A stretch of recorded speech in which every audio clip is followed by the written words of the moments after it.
என்னைக்குமே ஒரு வானொலியில தொகுப்பாளரா இல்ல தொகுப்பாளனியா இருக்கிறவங்க அந்த நிகழ்ச்சி தொகுத்து வழங்கிட்டே இருந்துட்டு இன்னொரு வானொலிக்கு போறது கண்டிப்பா ரொம்ப ரொம்ப கடினம். ஆனா ஒரு பிரபலமான வானொலியில இருந்த ஒரு தொகுப்பாளர் இன்னைக்கு நம்மளுடைய தமிழ் ஏஎஃப்எம்க்கு வந்திருக்காருன்னா கண்டிப்பா அதை ஆச்சரியத்துக்கு உள்ளாக்கக்கூடிய ஒரு விஷயம் தாங்க. அதுதான் மக்களோட கேள்வியாவும் இருக்கின்றது.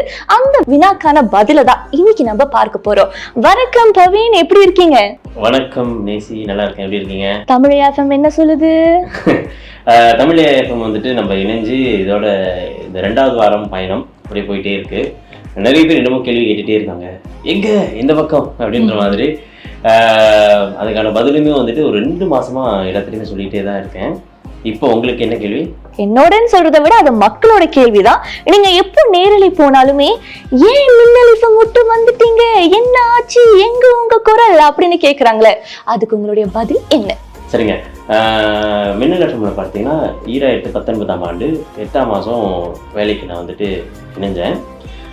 2025 இந்த வருடம் தொடக்கம், அதாவது தை பொங்கல் பிறக்கக்கூடிய அந்த நாளுக்கு தான் வந்துட்டு கடைசியாக நான் வந்துட்டு ஒளிபரப்பில் வந்துட்டு நேர்களோடு பேசினேன். அதுதான் கடைசி தருணம். அப்படியே திரும்பி பார்க்கும் பொழுது 5 வருடம் கடந்துருச்சு நேசி.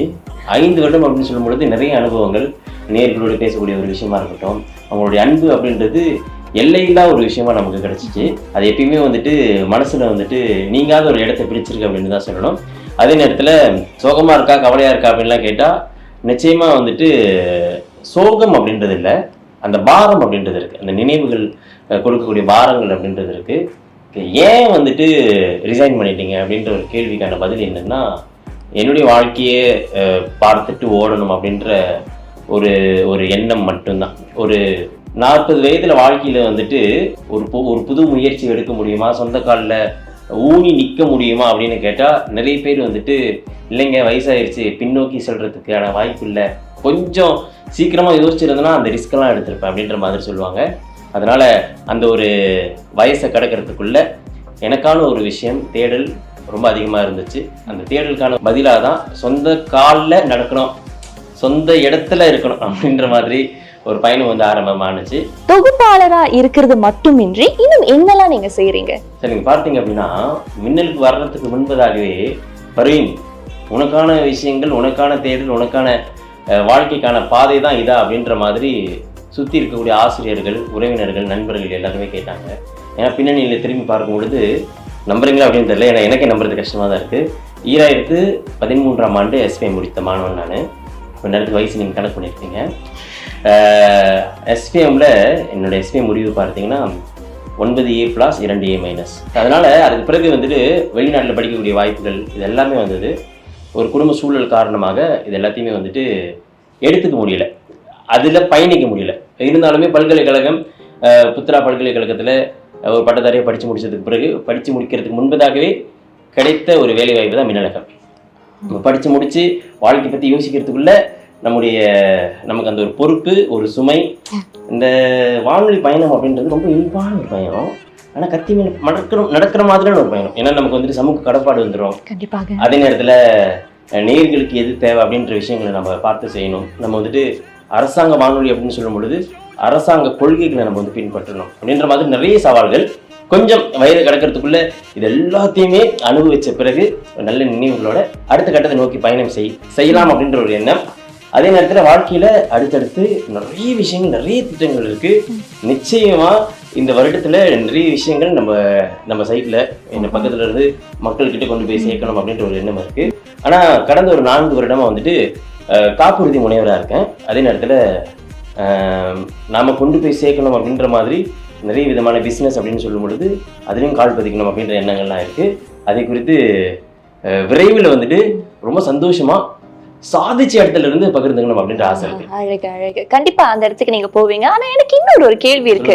அதாவது வந்து நீங்க நிறைய விஷயம் செய்யணும்னு ஆசைப்படுறீங்களே, அது ஏன் நீங்க மின்னல் எஃப்எம் விட்டு வந்து தமிழ் எஃப்எம்ல இருந்து தான் செய்யணுமா? அங்கேயும் செஞ்சிருக்கலாமே. இந்த திட்டங்கள், இந்த எண்ணங்கள், இது எல்லாத்துக்குமே நடுவில் நமக்கு வந்துட்டு மாராஸ் ரவியை பார்க்கக்கூடிய ஒரு வாய்ப்பு கிடைச்சிச்சு. அவர்கிட்ட வந்துட்டு பேசும் பொழுது அவருடைய எண்ணம், அவருடைய அந்த சிந்தனை, எந்த மாதிரியான விஷயத்தை வந்துட்டு இந்த வானொலியில் வந்துட்டு அவர் மக்களுக்கு கொண்டு போய் கொடுக்கணும் அப்படின்ற விஷயங்கள்லாம் சொல்லியிருந்தாரு. நாட்டில் வந்துட்டு முதல் முறையாக இந்த ஒரு விஷயத்தை நம்ம வந்துட்டு டிஜிட்டல் வானொலியில் வழங்கலாம் அப்படின்ற ஒரு எண்ணம்லாம் இருக்குது அப்படின்னு சொல்லும் பொழுது நம்முடைய தோளில் இருக்கக்கூடிய அந்த ஒரு பொறுப்பு இப்போ தான் வந்து இறக்கி வச்சுருந்தோம். அந்த பொறுப்பு வந்து மறுபடியும் இருக்கணுமா அப்படின்ற நிறைய கேள்விகள்லாம் இருந்துச்சு. குடும்பத்துக்கிட்ட பேசினேன், நம்முடைய நண்பர்கள் எல்லாத்துக்கிட்டையுமே பேசும் பொழுது நிச்சயமாக இது வந்துட்டு ஒரு ஒரு புதிய தொடக்கமாக இருக்கும். ஏன் அப்படின்ற கேள்வி நிச்சயமாக உங்களுக்கு இருக்கலாம். இங்கே வந்து அங்கேருந்து ஏன் இங்கே வந்தீங்க அப்படின்றதுக்கான கேள்வியாக இருந்துச்சு அப்படின்னா, இங்கே வரணும் அப்படின்றதுக்காக அந்த வேலையை விட கிடையாது. வாழ்க்கையில் சொந்த காலில் நிற்கணும், நிறைய விஷயங்கள் பின்னணியில் செய்யணும் அப்படின்ற ஒரு விஷயத்துக்காக தான் அந்த வேலையிலேருந்து முழு நேரமாக ஓய்வு எடுத்துக்கிட்டேன். ஆனால் இப்போது தமிழ் எஃப்எம்ல இணைஞ்சு பயணம் செய்யக்கூடிய இந்த ஒரு பாதை என்னுடைய சொந்த வாழ்க்கையில் இருக்கக்கூடிய நான் எடுக்கக்கூடிய முடிவுகளுக்கு கொஞ்சம் கூட பாரமாகவோ ஒரு ஒரு ஒரு ஒரு சுமையை கொடுக்கக்கூடிய விஷயமாகவும் ஒரு சவாலாகவும் இருக்க போகிறது இல்லை அப்படின்ற ஒரு உணர்வு தான். ஏன் அப்படின்னா ஒட்டுமொத்தமாக பார்க்கும்போது நேசி நம்ம வந்துட்டு அரசாங்க வானொலியில் பயணம் செய்கிறோம். அரசாங்கம் அப்படின்னு சொல்லும் பொழுது நம்ம வந்து நிறைய விஷயங்களை வந்துட்டு நிறைய பொறுப்புகளை நம்ம வந்து எடுத்துக்கணும். இப்போ பார்த்தீங்க அப்படின்னா இப்போ நீங்கள் என்ன பேசும்பொழுது யோசிச்சு பேசுகிற மாதிரி இருக்கும். ஏன் அப்படின்னா நம்ம வந்துட்டு அந்த அந்த செல்லக்கூடிய பாதை, அந்த பொறுப்பு, நம்ம சுமக்கக்கூடிய அந்த ஒரு பொறுப்பு அப்படின்றது ரொம்ப பெரிய ஒரு விஷயம். அந்த மிகப்பெரிய பொறுப்பை தமிழ் எஃப்எம்ல சுமக்கலை. ஒரு மனசில் இருக்கக்கூடிய நேயர்களோடு சந்திக்கக்கூடிய ஒரு காதல், அன்பு, பாசம், அவங்களோடு பேசக்கூடிய ஒரு விஷயம், இசையோடு பயணிக்கக்கூடிய அந்த ஒரு அனுபவம், இதெல்லாம் மனசுக்கு நெருக்கமாக இருக்கிறதுனால அதை மட்டுமே இப்போது இருக்கக்கூடிய இந்த தருணத்தில் பணியாக செய்யணும், பயணம் செய்யணும், நேயர்கள்ட்ட நம்ம வானொலி கொண்டு போய் சேர்க்கணும் அப்படின்ற ஒரு எண்ணமாக தான் தமிழ் எஃப்எம் பார்க்குறேன். மாராஸ் ரவிக்கிட்ட சொன்ன ஒரு திண்ணமான ஒரு விஷயமும் இதுதான். மக்கள்கிட்ட நம்ம போயிட்டு சேர்க்கும் பொழுது ஒரு ஜாலியான 24 மணி நேரமும் கைத்தொலைபேசியில் நமக்கு வந்துட்டு இணையம் இருந்தால் மட்டும் போதும். இணையம் இருந்தால் மிகச்சிறப்பான ஒரு குவாலிட்டியில் ஒரு தரத்தில் நம்ம வந்து பாடல்கள் வந்து கொடுக்கணும் அப்படின்ற ஒரு எண்ணமாக இருந்துச்சு. அதை அப்படியே செஞ்சிட்டு இருக்கோம். சிறப்பாக செய்யணும் அப்படின்ற ஒரு எண்ணம் இருக்குது. 2 வாரங்கள் ஆயிற்று அல்லவா, அதாவது நீங்க தமிழ் ஏஎஃப்எம்ல தொகுப்பாளராக முன் வந்து, அப்படி இருக்கும் பொழுது தமிழ் ஏஎஃப்எம் இந்த 2 வாரம் நீங்க பயணித்ததுல எப்படி இருக்கின்றது? நம்முடைய வானொலி அந்த நிலையம் அப்படின்னு சொல்லும் பொழுது ரொம்ப ரொம்ப சிம்பிளா, ரொம்ப ரொம்ப இந்த ஒரு தொழில்நுட்பத்தை பயன்படுத்தி எந்த அளவுக்கு நம்ம வந்துட்டு ரொம்ப எளிமையாக கொடுக்க முடியுமோ அந்த அளவுக்கு செட்டப் பண்ணக்கூடிய ஒரு விஷயம்தான். இது எனக்குமே ரொம்ப புதுசாக இருக்குது. மாராஸ் ரவியோட இந்த எண்ணம் வந்துட்டு ரொம்ப பெருசு. நிச்சயமாக வந்துட்டு உலகத்தில் எந்த மூலையில் இதுக்கு பிறகு ஒரு டிஜிட்டல் வானொலி திறக்கணும் அப்படின்னு நினச்சாலுமே நான் நினைக்கிறேன் வரக்கூடிய காலகட்டங்களில் இது வந்து எளிமையாயிரும் போல இருக்குது. இந்த எளிமைக்கு மத்தியில் நானுமே வந்துட்டு நிறைய விஷயங்கள் வந்துட்டு கற்றுக்கொள்ளணும் அப்படின்ற அந்த எண்ணம் தான் இருக்குது.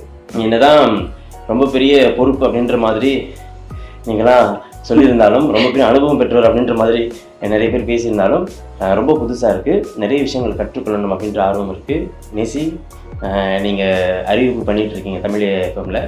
நம்ம முடிஞ்ச அளவுக்கு சேர்ந்து நிறைய விஷயங்கள் வந்துட்டு கற்றுக்கொண்டு வளரணும் அப்படின்ற அந்த ஒரு எண்ணம் இருக்கு. தொடர்ந்து மாராஸ் ரவின்னு அடிக்கடி நீங்க பயன்படுத்துறதால அந்த ஒரு பேரு, நீங்க அவரை எப்படி சந்திச்சீங்க, எதனால இந்த ஒரு எண்ணங்கள் உங்களுக்குள்ள வந்தது அப்படின்றது முன் சொன்னா நல்லா இருக்கும்.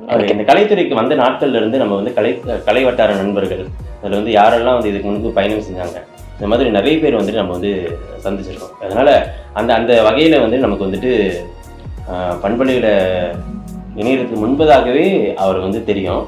இருந்தாலும் எனக்கு ஒரு நல்ல அனுபவம் என்ன அப்படின்னா, கம்பத்து கண்ணம்மா அப்படின்ற ஒரு திரைப்படம் வெளியிடும்போது அவரை வந்துட்டு பேட்டியிட்டு ஒரு அனுபவம் இருக்குது. அதுக்கு பிறகு நிறைய விஷயங்கள் நம்ம பேசியிருந்தோம். அவருடைய எண்ணங்கள் அப்படின்றதுலாம் எப்பயுமே வந்துட்டு உயர்வாக இருக்கும். ஆனால் வெளிப்படையாக சொல்கிற ஒரு விஷயம், எப்பயுமே தூரத்துலேருந்து அவரை பார்த்து யோசித்த ஒரு விஷயம் வெளிப்படையாக சொல்லணும் அப்படின்னா, இவர் ரொம்ப பெருசாக பேசுகிறாரு, ரொம்ப பெருசாக யோசிக்கிறாரு. சில நேரங்களில் பக்கத்தில் வந்துட்டு நிறைய பேர் வந்துட்டு இல்லாத ஒரு சூழலில் நான் பார்த்துருக்கேன். நிறைய திறமை இருக்கும், நிறைய பேசக்கூடிய ஒரு விஷயங்கள்லாம் இருக்கும்.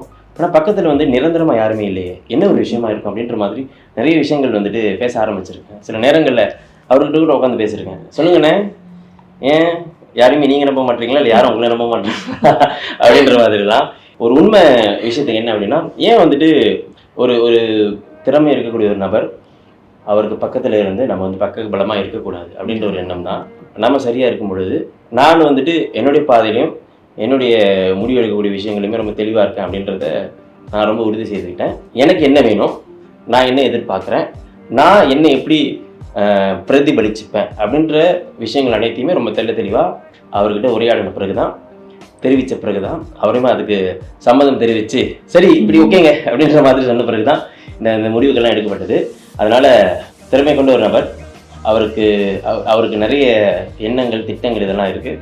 அந்த திட்டங்களை எப்படி வந்துட்டு செவ்வனை நம்ம வந்து உலகத்தில் இருக்கக்கூடிய மக்கள், குறிப்பாக நம்ம நாட்டில் இருக்கக்கூடிய மக்களுக்கு கொண்டு போய் சேர்க்கலாம் அப்படின்ற ஒரு எண்ணமாக தான் இந்த ஒரு பயணத்தை வந்து நான் பார்க்குறேன்.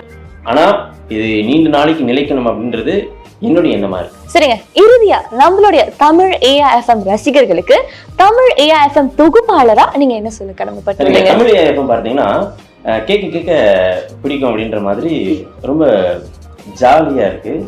ஏன்னா உங்களுக்கு பிடிச்சமானதை இந்த பக்கம் எந்த ஒரு சவாலும் இல்லாம, எந்த ஒரு பதற்றமும் இல்லாம, எந்த ஒரு ரெஸ்ட்ரிக்ஷன்ஸும் இல்லாம உங்ககிட்ட பேசக்கூடிய ஒரு வாய்ப்பு இருக்கு.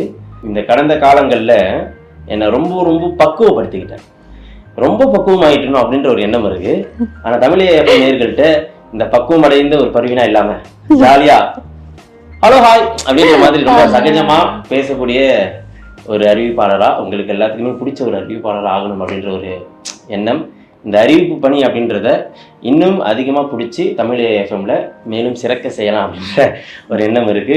நேசி சொல்லுங்க, நல்லா பண்ணுவோம் கண்டிப்பாக.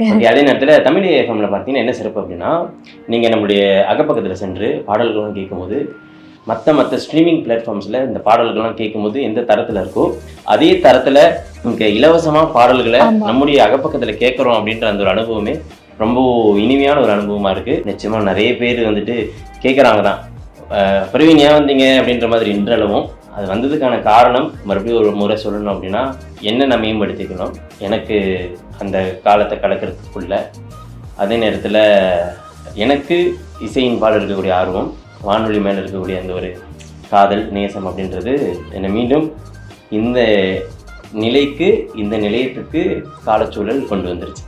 கண்டிப்பா உங்களுடைய கனவுகள் அனைத்தும் நிறைவேறணும். அந்த வகையில தமிழ் AIFM ரசிகர்களே, உங்களுடைய வினாக்கான பதில் கிடைத்திருக்கும் அப்படின்னு ரொம்ப முக்கியமா நம்மளுடைய பர்வீன் ஏன் அங்கேருந்து இங்க வந்தாரு அப்படின்ற கேள்விக்கான பதில் உங்களுக்கு கிடைச்சிருக்கும் நம்புறேன்.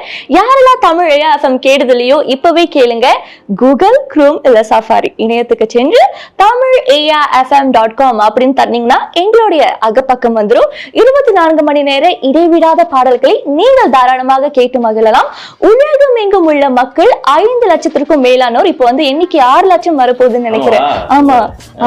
ஆகையால நீங்களும் கண்டிப்பா உலகில் எந்த இடத்துல இருந்தாலும் இணையம் என்ற ஒரு விஷயம் போதும், தமிழ் AIFM கேட்டு மகிழலாம். எப்பயுமே வந்து விடைபெறுகிறேன் நான் பர்வேந்திரராஜ் சண்முகம், வாழ்க்கை வாழ்வதற்கு அப்படின்னு தான் சொல்றேன்.